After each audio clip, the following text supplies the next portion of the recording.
Et on reste dans l'Aisne avec ce musée qui s'appelle, en toute simplicité, la maison de Marie-Jeanne. Elle abrite la collection exceptionnelle de Marie-Jeanne Delville, passionnée de l'époque pré-industrielle où tout se faisait à la main. Au cours de sa vie, elle a accumulé des objets témoins de cette époque révolue que 3000 visiteurs viennent admirer chaque année à Alincourt, dans l'Aisne. Donc, Yolande Malgras, Benoît Orion.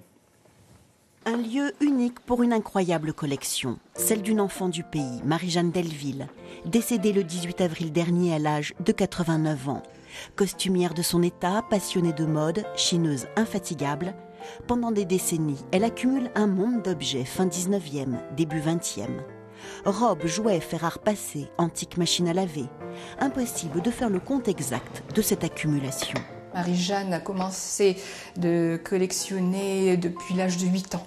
Et d'ailleurs, vous ne savez même pas combien d'objets exactement vous possédez ici? Non, on n'a jamais compté les objets. Tout ce que vous voyez là, ça en représente déjà un bon millier, il me semble. En 2008, Marie Delville met à disposition de la mairie ses 1001 objets.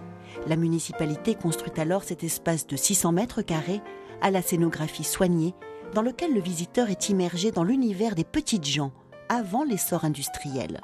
Mon grand désir, bien sûr, c'est de pouvoir justement montrer aux gens comment on vivait. Que ce soit dans le domaine du jouet, de la lessive, de la machine à coudre, des meubles, de la musique, enfin bref, la vie de tous les jours, on va dire. 1870-1970, cette collection de fer à repasser témoigne de l'incroyable richesse manufacturière de l'époque. On ouvrait, voilà, et là à l'intérieur, donc on y mettait la braise. Et pour évacuer les vapeurs et éventuellement les gaz, chaque fer était équipé, beaucoup de fer étaient équipés d'une cheminée.